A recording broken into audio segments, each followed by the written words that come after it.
സമകാലീന വിഷയങ്ങൾ പ്രതിപാദിക്കുന്ന പൊളിച്ചെഴുത്തിൻ്റെ പുതിയ അധ്യായത്തിലേക്ക് എല്ലാ പ്രിയ പ്രേക്ഷകർക്കും സ്വാഗതം. നമ്മോടൊപ്പമുള്ളത് ശ്രീ ടി.ജി. മോഹൻദാസാണ്. നമസ്തേ സർ.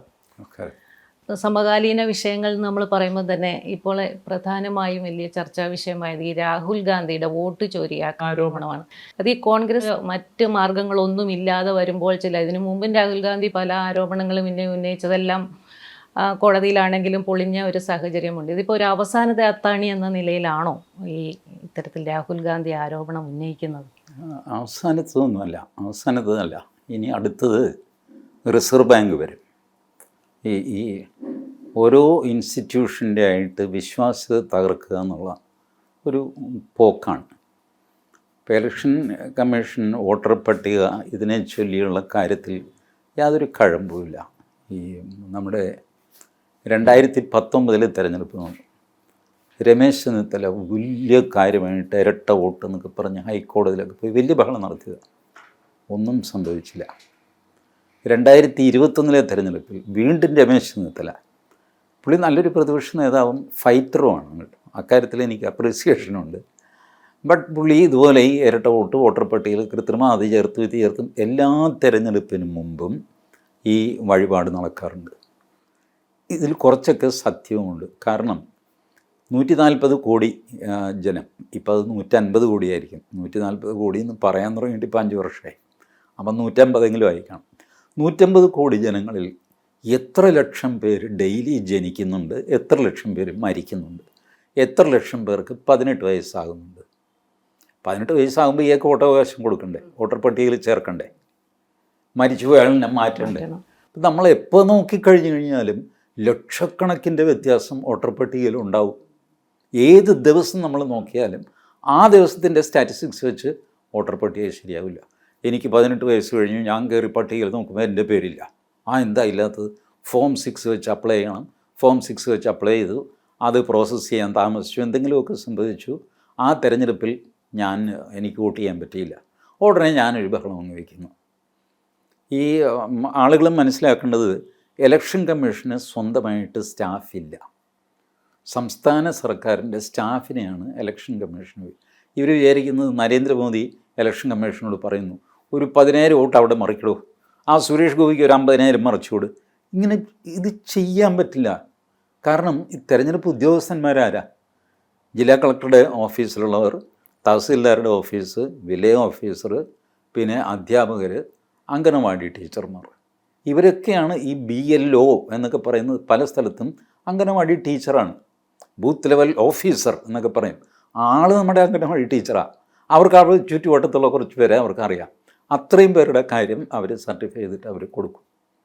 ചില അംഗനവാടി ടീച്ചർമാർ ഇത് ശ്രദ്ധിക്കാൻ പോലും പോവില്ല. അവരുടെ കൺമുമ്പിലാണ് രാഘവൻ ചേട്ടൻ മരിക്കുന്നതും ശവം കൊണ്ടുപോകുന്നതും ഒക്കെ. പക്ഷേ ഇത് അവർക്ക് ഓർമ്മയുണ്ടാവില്ല. 2 മാസം കഴിയുമ്പോൾ അവർ ഇവിടെ ഒന്നും സംഭവിച്ചിട്ടില്ല, അതിനെ ടിക്ക് വിട്ടു. ഇതെല്ലാം ഡിസ്ക്രിപ്പൻസി ആയിട്ട് വരും. ഇതൊക്കെ എടുത്തിട്ട് ഇഷ്യൂ ആക്കുക എന്ന് പറഞ്ഞാൽ എന്താ സംഭവം? ഇനി മറ്റ് ഈ കോൺസ്റ്റിറ്റ്യുവൻസിയിൽ നിന്ന് ഇവിടെ വോട്ട് ചേർക്കുന്നത് അത് ഇല്ലീഗലല്ല, ലീഗലാണത്. ഞാനൊരു വോട്ടറാണ്. ഞാൻ തിരുവനന്തപുരത്തുള്ളപ്പോൾ അവിടുത്തെ വോട്ടർ പട്ടികയിൽ ഞാൻ വോട്ട് ചെയ്തുകൊണ്ടിരുന്നു. ഞാൻ കൊച്ചിയിലേക്ക് ട്രാൻസ്ഫറായി വന്നു. ഞാൻ തിരുവനന്തപുരത്തെ വോട്ട് ക്യാൻസൽ ചെയ്യാനൊന്നും പോയിട്ടില്ല. കൊച്ചിയിലെ വോട്ടറായിട്ട് ഞാൻ മാറി. എൻ്റെ തിരുവനന്തപുരത്തെ വോട്ടിന് എന്ത് സംഭവിച്ചു എന്ന് എനിക്കറിയില്ല.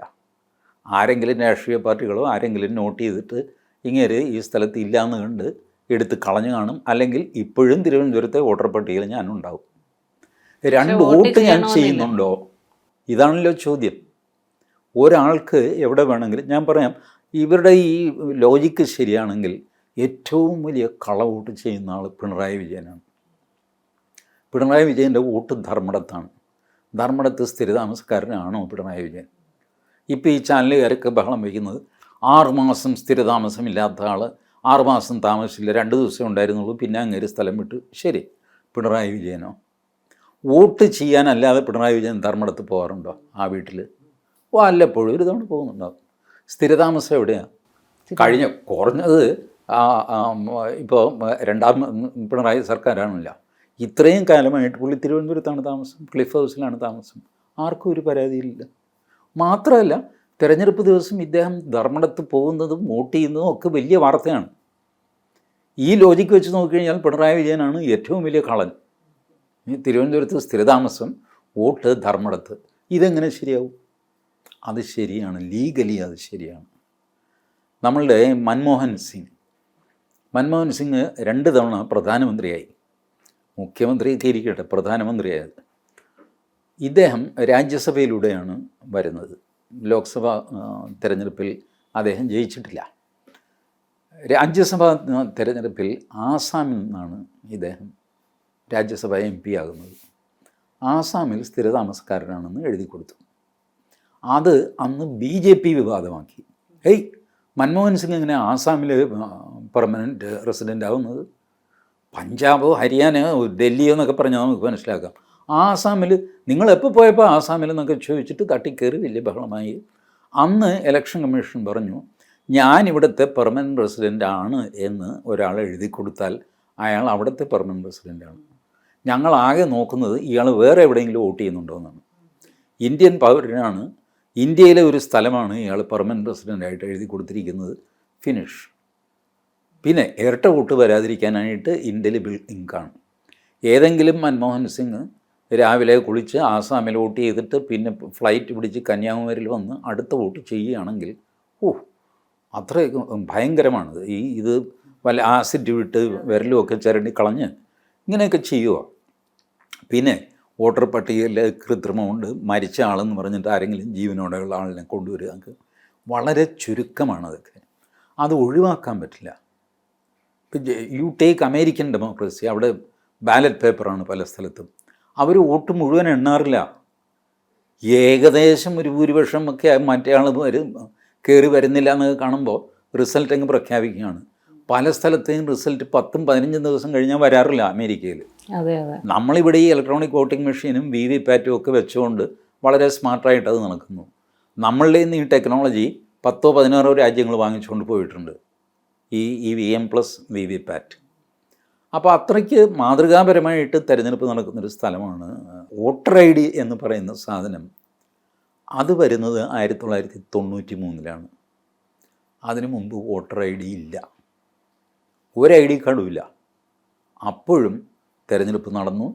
തിരഞ്ഞെടുപ്പിൽ പട്ടിക പുതുക്കി, അതിൽ പരാതി ഉണ്ടായി, അത് പരിഹരിച്ചു. കുറേ പരാതി ബാക്കി കിടന്നു, അത് അടുത്ത തിരഞ്ഞെടുപ്പ് നോക്കാമെന്ന് പറഞ്ഞു. ഇങ്ങനെ വന്നുകൊണ്ടിരുന്നത് നമ്മൾ. ജവഹർലാൽ നെഹ്റു, ഇന്ദിരാഗാന്ധി, രാജീവ് ഗാന്ധി, ഈ 3 പേര്. ഇതിനിടയ്ക്ക് കുറച്ചു കാലം VP സിംഗ്. ഇവരൊക്കെ ഭരിക്കുമ്പോൾ ഇതില്ല, വോട്ടർ ID കാർഡില്ല, ആധാർ കാർഡില്ല. എന്ത് വെച്ചിട്ടാണ് ഇതൊക്കെ ചെയ്തുകൊണ്ടിരുന്നത്? അപ്പോൾ അന്നത്തെ തിരഞ്ഞെടുപ്പെല്ലാം അസാധുവായോ? ഇല്ലല്ലോ. അത് കഴിഞ്ഞിട്ട് നമ്മൾ 93 ID കാർഡ് കൊടുത്തു തുടങ്ങി. 2002 ഏകദേശം ഭാരതം മൊത്തം ID കാർഡ് കൊടുത്തു തീർക്കാൻ. ഇന്നും കൊടുത്തു തീർന്നിട്ടില്ല. അതുകൊണ്ട് ID card, voter ID card വേണമെന്നില്ല വോട്ട് ചെയ്യാൻ. ഇത് പലർക്കും അറിയില്ല. 11 ലിസ്റ്റ് കൊടുത്തു ഇലക്ഷൻ കമ്മീഷൻ. ഈ 11-ൽ ഏതെങ്കിലും ഒരു ഡോക്യുമെൻ്റ് കൊണ്ടുപോകാൻ നിങ്ങളെ വോട്ടറാക്കും. അതും പറ്റില്ല എന്ന് പറഞ്ഞ് സുപ്രീം കോടതിയിൽ വഴക്ക്.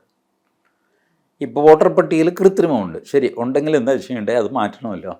അത് മാറ്റാനാണ് സ്പെഷ്യൽ ഇൻറ്റൻസീവ് റിവിഷൻ. ആ റിവിഷനും പറ്റില്ല. അതായത് ഇപ്പോൾ ഉള്ള വോട്ടർ പട്ടിക ശരിയല്ല, പക്ഷേ ആ വോട്ടർ പട്ടിക തന്നെ മതി. ഇതെന്തൊരുപാട്. അത് തന്നെ അതിൻ്റെ വ്യവസ്ഥാപിതമായ മാർഗങ്ങളിലൂടെ പരാതി കൊടുക്കാൻ തയ്യാറുമല്ല. കാരണം ഇദ്ദേഹത്തിന് ആവശ്യം, രാഹുൽ ഗാന്ധിക്ക് ആവശ്യം ഇലക്ഷൻ കമ്മീഷൻ്റെ വിശ്വാസ്യത തകർക്കുക. ഇപ്പോൾ സുപ്രീം കോടതിയുടെ വിശ്വാസ്യത തകർക്കാൻ അവരൊരു അറ്റംപ്റ്റ് നടത്തി, സക്സസ്ഫുള്ളായില്ല. അടുത്ത അറ്റംപ്റ്റ് അവർ നടത്തും. ഈ സുപ്രീം കോടതി ഇദ്ദേഹത്തിൻ്റെ ഒരു കേസിൽ ചോദിച്ചല്ലോ, നിങ്ങളൊരു ഭാരതീയനാണോ? ഒരു ഭാരതീയൻ ഇങ്ങനെയൊന്നും പറഞ്ഞുകൊണ്ട് നടക്കില്ല. നിങ്ങൾ ലീഡർ ഓഫ് ഓപ്പോസിഷനാണോ? ഓക്കെ, പാർലമെൻറ്റിനുള്ളിൽ പറയും. ഇത്തരം കാര്യങ്ങളൊക്കെ പൊതുരംഗത്ത് വിളിച്ച് പറഞ്ഞുകൊണ്ട് നടക്കുന്ന മര്യാദയല്ല എന്ന് പറഞ്ഞു. അതേസമയം ഇങ്ങനെയുള്ള കേസിന് സ്റ്റേയും കൊടുത്തു. അപ്പോൾ ആരാണ് ഭാരതീയനെന്ന് തീരുമാനിക്കുന്നത്? സുപ്രീം കോടതിയാണോ എന്നൊക്കെ ക്ഷോഭിച്ചിട്ട് KC വേണുഗോപാൽ വലിയ ലേഖനമൊക്കെ എഴുതി, മാതൃഭൂമിയാണ് കൊടുത്തത്. അപ്പോൾ അങ്ങനെ സുപ്രീം കോടതിയെ ഇവർ അറ്റാക്ക് ചെയ്യാൻ തുടങ്ങി. KC വേണുഗോപാൽ മാത്രമല്ല, പ്രിയങ്ക ഗാന്ധിയാണ് ആദ്യം അറ്റാക്ക് ചെയ്തത് സുപ്രീം കോടതിയെ. സുപ്രീം കോടതി ഇത് എഴുതി ഓർഡറൊന്നും ആക്കിയിട്ടില്ല. കേസ് മുമ്പിൽ വന്നു കഴിഞ്ഞപ്പോൾ ചോദിച്ച ചോദ്യങ്ങളാണ് ഇതൊക്കെ. ഒരു നല്ല ഭാരതീയനാണോ എന്നൊക്കെ ചോദിക്കുന്നത്. അപ്പോൾ അത് വെച്ചിട്ട് പ്രിയങ്ക ഗാന്ധി അറ്റാക്ക് ചെയ്തു, പവൻ ഖേറ അറ്റാക്ക് ചെയ്തു, KC വേണുഗോപാൽ അറ്റാക്ക് ചെയ്തു, ആകെ സുപ്രീം കോടതിയെ വഷളാക്കാൻ നോക്കി. എന്നിട്ടത് വിട്ടു. അത് കഴിഞ്ഞിട്ടാണ് ഈ പത്രസമ്മേളനവും ഇതുമൊക്കെ. ഇനി അടുത്തത് വരാൻ പോകുന്നത് എനിക്കുറപ്പാണ്, റിസർവ് ബാങ്കിനെ അറ്റാക്ക് ചെയ്യും, കറൻസിയുടെ വിശ്വാസ്യത കളയുക. ഇതേ രാഹുൽ ഗാന്ധി കുറേ നല്ല നോട്ട്, കുറേ കള്ളനോട്ട് ഇത് കൊണ്ടുവന്ന് മേശപ്പുറത്ത് വെച്ചിട്ട് റിസർവ് ബാങ്ക് ഇതിൻ്റെ നമ്പർ അങ്ങ് കാണിക്കും, അത് പവർ പോയിൻറ്റ് പ്രസൻറ്റേഷൻ നടത്തും. ഇതിൻ്റെ പ്രത്യേകത എന്താണെന്ന് വെച്ചാൽ, മഹാദേവ്പുര കോൺസ്റ്റിറ്റ്യുവൻസി ബാംഗ്ലൂരിലെ അവിടുത്തെ വോട്ടർ പട്ടികയുടെ പ്രിൻ്റ് ഔട്ട് എടുത്തു, 3 കെട്ടായിട്ട് അത് അടുക്കി. എന്നിട്ട് ഇദ്ദേഹം വീഡിയോയിൽ കാണിച്ചിട്ട് പറയുകയാണ്, കണ്ടോ 7 അടി പൊക്കമുണ്ട്, 300 കിലോ തൂക്കമുണ്ട്. ഉണ്ടാവുമല്ലോ, നിങ്ങൾ വോട്ടർ പട്ടിക, കോടിക്കണക്കിന് ആൾക്കാരുടെ വോട്ടർ പട്ടിക പ്രിൻ്റ് ഔട്ട് എടുത്തു കഴിഞ്ഞാൽ 7 അടിയുള്ള 3 കുറ്റിയല്ല, ഇത് ഒന്നിന് മുകളിൽ ഒന്നായിട്ട് വെച്ചാൽ 21 അടി പൊക്കം കാണിക്കാമായിരുന്നു. അത് ആ മനുഷ്യൻ ചെയ്തില്ല. അതിന് പകരം 7 അടി വെച്ച് 3 കെട്ടാക്കി കാണിച്ചു. 300 കിലോ തൂക്കം. അടുത്ത കോൺസ്റ്റിറ്റ്യുവൻസി കൂടെ എടുത്തു കഴിഞ്ഞാൽ 600-650 കിലോ തൂക്കം വരും. ഇതിലെന്താ? ഭാരതത്തിലെ മുഴുവൻ വോട്ടർ പട്ടിക പ്രിൻ്റ് ഔട്ട് എടുത്തിട്ട് ഞാനും ബീനയും കൂടെ അങ്ങ് അട്ടിയിടുകയാണ്, 10-15 പേരെ തച്ചിന് നിർത്തുക. ഇത് ചെയ്തു കഴിഞ്ഞാൽ വലിയൊരു 16 നിലയുള്ള ഫ്ലാറ്റിൻ്റെ വലിപ്പം വരും. എന്നിട്ട് അതിൻ്റെ ഫോട്ടോ എടുക്കുക. ശരി, അതുകൊണ്ട് എന്ത് പ്രയോജനം എന്താ? രാഹുൽ ഗാന്ധിയുടെ ഒരു അജണ്ട എന്തായിരിക്കും സാറിൻ്റെ? ഇലക്ഷൻ കമ്മീഷൻ്റെ വിശ്വാസ്യത നശിപ്പിക്കുക, ജയിച്ച ആൾ ജയിച്ചതല്ല എന്ന് വരുത്തുക. ഇപ്പോൾ അവർ ഓൾറെഡി പറഞ്ഞു കഴിഞ്ഞു, 2024 ഇലക്ഷൻ അസാധുവാണ്, ലോക്സഭാ ഇലക്ഷൻ. അവരുടെ ഭാഗത്തു നിന്ന് അവർ പറഞ്ഞു ഈ ഇലക്ഷൻ അസാധുവാണ്, അതുകൊണ്ട് നരേന്ദ്രമോദിക്ക് ആ കസേരയിലിരിക്കാൻ യോഗ്യതയില്ല, അതുകൊണ്ട് നരേന്ദ്രമോദി ഇറങ്ങണം, രാഹുൽ ഗാന്ധി കയറിയിരിക്കണം. ചില ആരോപണങ്ങളൊക്കെ ഉണ്ടല്ലോ, അന്താരാഷ്ട്ര തലത്തിലുള്ള ചില ഗൂഢാലോചനയുടെ ഭാഗമായിട്ടാണ് രാഹുൽ ഗാന്ധി ഇത്തരത്തിൽ എന്താ പറയുക, നിലനിൽക്കില്ലാത്ത ചില ആരോപണങ്ങൾ ആണ്. അന്താരാഷ്ട്ര നേരത്തെ അത് ഗൂഢാലോചനയായിരുന്നു, ഇപ്പോൾ അതിൽ ഗൂഢമൊന്നുമില്ല. എല്ലാവർക്കും അറിയാവുന്ന സാധനം ഗൂഢാലോചനയെന്ന് പറയാൻ പറ്റുമോ? ഗൂഢാലോചന എന്ന് പറഞ്ഞാൽ 1, 2, 3 പേര് രഹസ്യമായിട്ടുണ്ടാക്കുന്ന പ്ലാനാണ് ഗൂഢാലോചന. ഇതിപ്പോൾ ഇത്തരം പ്ലാൻ ലോകം മുഴുവൻ എല്ലാവർക്കും അറിയാം. ഇദ്ദേഹം ഇടയ്ക്കിടയ്ക്ക് ഹാർവാർഡ് യൂണിവേഴ്സിറ്റിയിൽ പോകും, അവിടെ നിന്ന് ട്യൂഷൻ എടുക്കും, പിന്നെ ഓവർ ടെലിഫോൺ മറ്റേ ഗൂഗിൾ മീറ്റ് ഇതിലൂടെയൊക്കെ സംസാരിച്ച് അവരാണ് ഈ നരേറ്റീവ് തീരുമാനിക്കുന്നത്. ബീന ഒരു കാര്യം ആലോചിച്ച് നോക്കിയാൽ മതി, ഷെയ്ഖ് ഹസീന അവർ 72% വോട്ടോ മറ്റുമാണ് ബംഗ്ലാദേശിൽ വാങ്ങിയത്. ആ സ്ത്രീയെ കുറേ പേര് ബഹളം വെച്ചിട്ട് നാട് കടത്തി. കാരണം ബഹളം വയ്ക്കാൻ ഒരു 10,000 ആൾ മതി, ജനസംഖ്യ മൊത്തം ഒന്നും റോഡിൽ ഇറങ്ങണ്ട. ഒരു 10,000-15,000 പേരുണ്ടെങ്കിൽ വലിയ ബ്ലോക്ക് സൃഷ്ടിക്കാനും പാർലമെൻറ്റ് വളയാനും ഒക്കെ ആ ആൾ മതി. 10,000 പേരെ വെടിവെച്ച് കൊല്ലാൻ പറ്റില്ലല്ലോ, ബോംബിടാനും പറ്റില്ല. അപ്പോൾ ഇങ്ങനെ മുഷ്ക് കാണിച്ചിട്ട് ആളുകളുടെ ഈ റെജീം ചേഞ്ച്, ഭരണമാറ്റം വരുത്തുക, അത് ഈ sorrows, Rockefeller foundation, Clinton foundation, Hillary foundation ഇവരുടെയൊക്കെ അജണ്ടയാണ്. അതിൻ്റെ പിന്നിൽ CIA ഉണ്ട്. സ്ഥിരത ഉണ്ടാക്കുക, ഡീസ്റ്റെബിലൈസ് ചെയ്യുക. അപ്പോൾ പിന്നെ ആ രാജ്യം അവരുടെ കയ്യിൽ അവരുടെ കളിപ്പാവയായിട്ട് ഇങ്ങനെ നിൽക്കും. അങ്ങനെയാണ് അവർ ഷെയ്ഖ് ഹസീനയെ അട്ടിമറിച്ചത്. അതുപോലെ മോദിയെ അട്ടിമറിക്കാനുള്ള ശ്രമത്തിൻ്റെ ഭാഗമാണിത്. അത് ഗൂഢമൊന്നും അല്ല ഇപ്പോൾ ആലോചന, അത് പരസ്യമായിട്ട് എല്ലാവർക്കും അറിയാം. അവിടെ നിന്ന് ഇൻസ്ട്രക്ഷൻ വരെ ഒരേ പാറ്റേൺ ആയിരിക്കും. ഇതിൽ നോയിക്കോ, ഇവരെല്ലാം ഈ സമരവും ഷോയും നടത്തുമ്പോൾ കൈയടിച്ച് ഒരു പാട്ട് പാടും, പാട്ടിൻ്റെ താളത്തിലായിരിക്കും അവരുടെ മുദ്രാവാക്യം. നോയിക്കോ, 2016 JNUവിലാണ് ഈ കലാപരിപാടി തുടങ്ങുന്നത്, ഭാരത് തേരെ ടുക്കടേ ഹോങ്കെ. അത് കഴിഞ്ഞിട്ട് ഹമേ ചാഹിയേ ആസാദി, ഇങ്ങനെ കൈയടിച്ചിട്ട് ഹമേ ചാഹിയേ ആസാദി ആസാദി ആസാദി ഇങ്ങനെ അടിച്ചു. ഇത് തന്നെയാണ് കഴിഞ്ഞ ദിവസം പ്രിയങ്ക ഗാന്ധി ആ ബസ്സിനുള്ളിലിരുന്നിട്ട്, പ്രിയങ്ക ഗാന്ധി ആ ടീഷർട്ട് ഇട്ടതിനെ അതിൽ പിക്ചർ വന്ന ആൾ തന്നെ അപലപിച്ചിട്ടുണ്ടല്ലോ, ആ ലേഡി. അയ്യോ, നമ്മളാരെങ്കിലും ആണെങ്കിൽ പോലീസ് പിടിച്ചുകൊണ്ട് പോയനെ. അത് സ്ത്രീവിരുദ്ധ പ്രവൃത്തിയാണത്.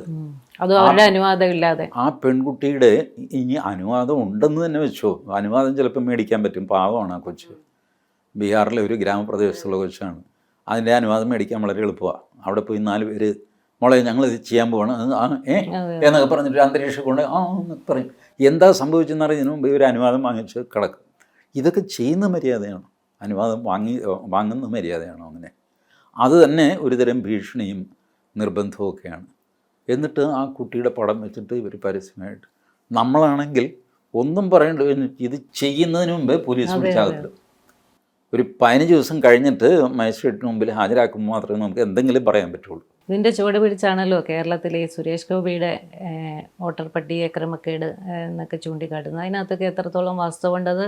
അത്തരത്തിലൊരു ആരോപണം ഉന്നയിച്ചവർക്ക് തന്നെ ഇപ്പോൾ വലിയ പ്രശ്നമായി മാറുന്ന സാഹചര്യമാണ് ഓരോ ദിവസവും വന്നുകൊണ്ടിരിക്കുന്നത്. അത് ബോൾഡായിട്ട് BJP അതിനെ എതിർക്കേണ്ടതാണ്. ശരിയാണ്, ഞങ്ങൾ വോട്ട് ചേർത്തതാണ്. അതിൽ തെറ്റെന്താ? നിയമവിരുദ്ധത എന്താന്ന്?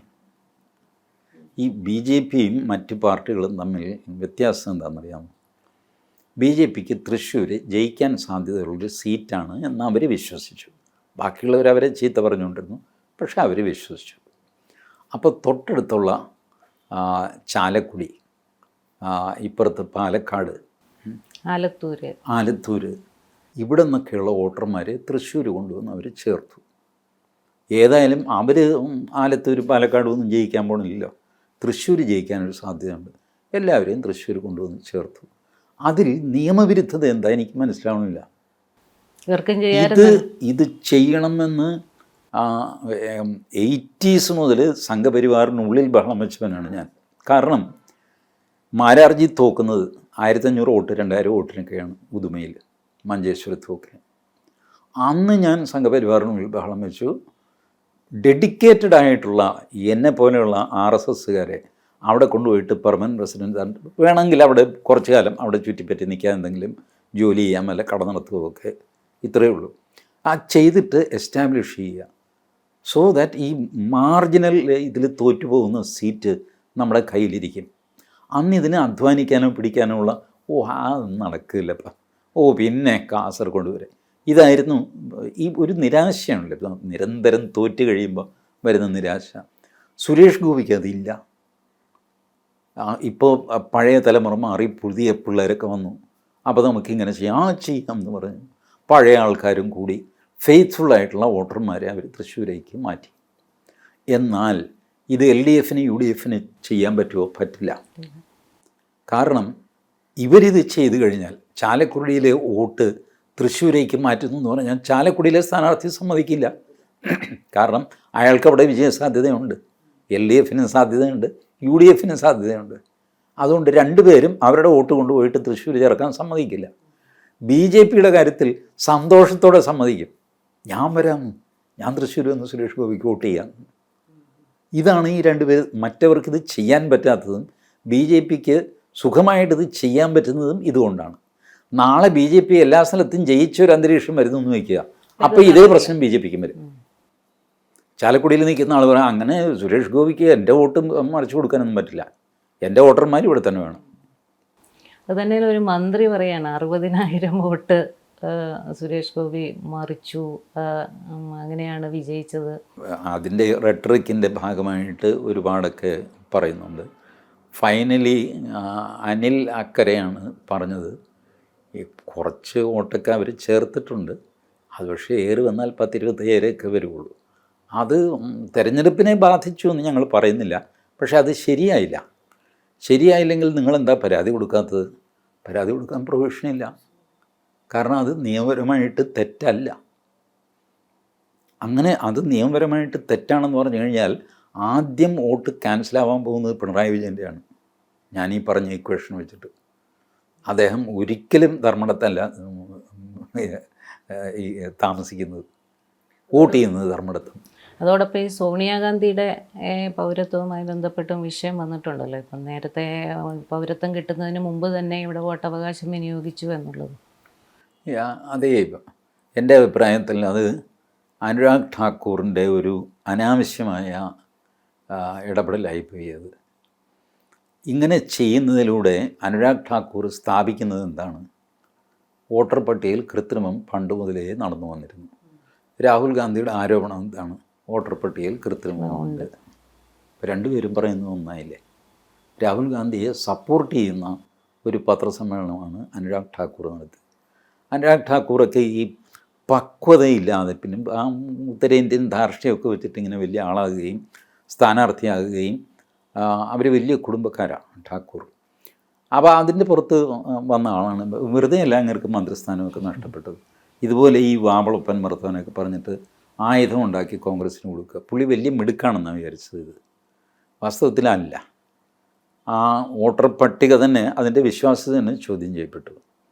കാരണം national capital territory of Delhi അതുണ്ടാകുന്നത് 1992 ഇദ്ദേഹം കാണിച്ച ഡോക്യുമെൻറ്റിൽ എഴുതിയിരിക്കുന്നത് NCR ഓഫ് ഡൽഹി എന്നാണ്. എന്നിട്ട് 1980 വോട്ടർ പട്ടികയാണെന്ന് ക്ലെയിം ചെയ്യുന്നു. ആ കൂടെ ചീറ്റിപ്പോയ ഒരു കലാപരിപാടിയായി പോയത്.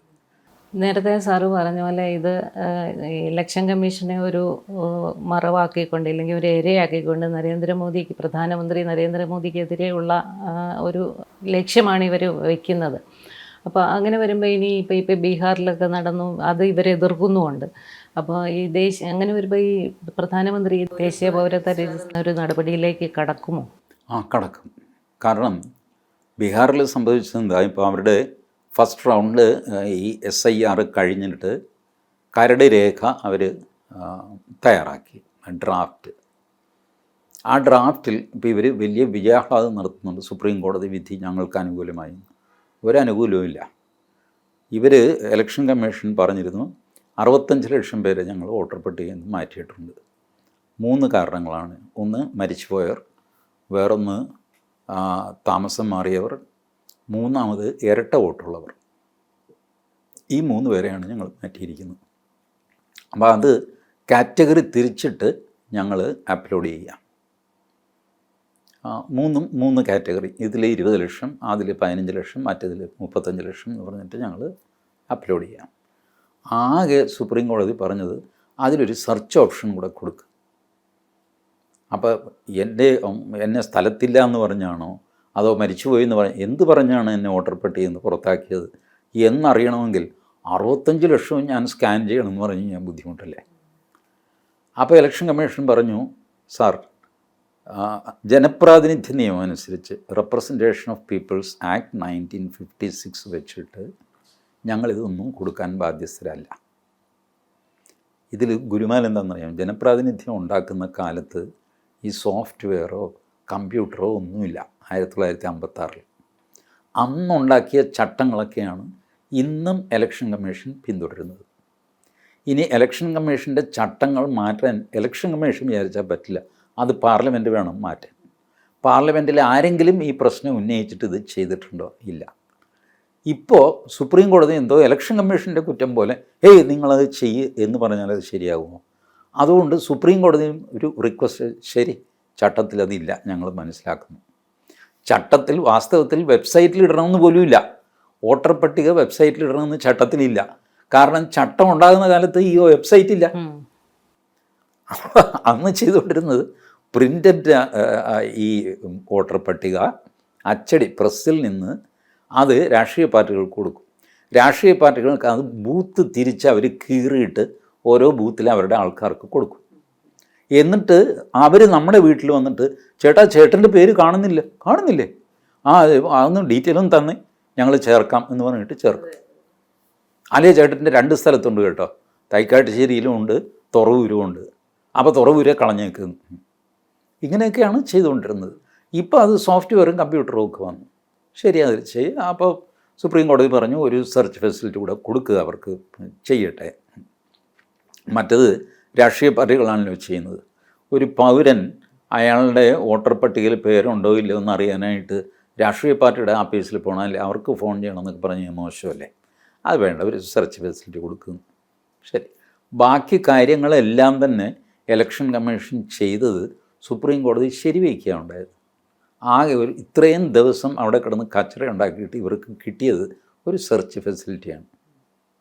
ഇതാണോ ഇത്ര വലിയ കാര്യം? ശരി, സെർച്ച് ഫെസിലിറ്റി കൊടുക്കാൻ പറഞ്ഞാൽ അത് കൊടുക്കും. അപ്പം അത് മുഴുവനായിട്ടില്ല, 65 ലക്ഷം അത് അപ്ലോഡ് ചെയ്യണ്ടേ. ഇനി ഇതൊന്നുമില്ലാതെ ക്ലറിക്കൽ മിസ്റ്റേക്ക് ആലോചിച്ച് നോക്ക്. ഇത്രയും ആൾക്കാരുടെ വോട്ട്. ഇപ്പോൾ എൻ്റെ പേരുണ്ടല്ലോ മോഹൻദാസ്, ഒരു പേരാണോ 2 പേരാണോ?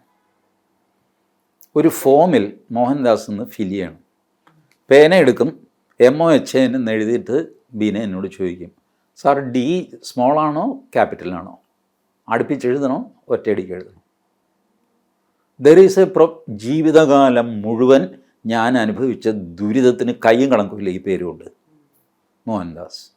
ചിലർ രണ്ടായിട്ട് എഴുതും, ബാങ്കിൽ അങ്ങനെ കിടക്കുന്നു, ആധാർ കാർഡിൽ ഇങ്ങനെ കിടക്കുന്നു, പാസ്പോർട്ടിൽ വേറെ കിടക്കുന്നു, റേഷൻ കാർഡിൽ ഇതൊന്നും അല്ലാതെ കിടക്കുന്നു.